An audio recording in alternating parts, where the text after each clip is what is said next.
Glenn Maxwell in Australian squad for 2020 series v New Zealand, England. Selectors want Glenn Maxwell to go from one-day outcast to 2020 clutch player in February's Tri-Series with England and New Zealand. Maxwell's return to Australian colours was confirmed on Monday, just week after he was controversially overlooked for Australia's 50-over team despite his best summer of domestic cricket.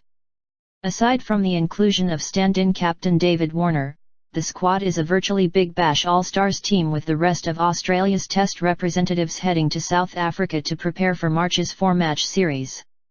And given that, Chief T20 selector Mark Waugh said a lot of the onus would fall on Maxwell to step up in the big moments as management begin to turn an eye towards the home world T20 in 2020 and lifting the team from a lowly number 7 world ranking. He's been out of the one-day team and test team, but he's done really well for Victoria. He's done what has been asked of him in that regard, Waugh said. We know he's a fantastic T20 player, so I would expect him to play a big part in our success.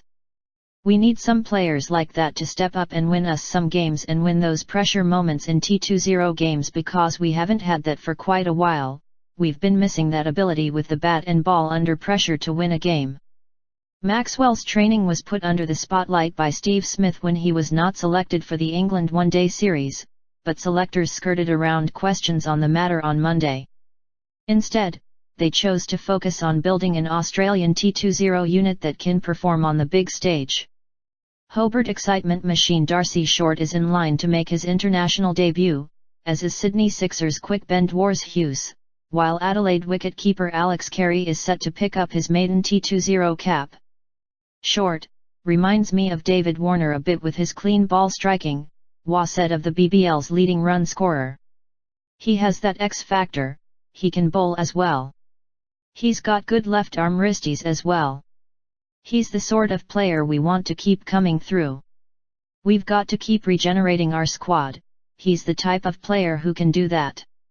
Monday's announcement marks the second summer in a row Australia's T20 team has been decimated by test selections, contributing to the fact they've won just one match on home soil since the end of 2014. The difficulty is we've probably got 5 or 6 players who play in all 3 formats, so there's always a bit of give and take, Waugh said.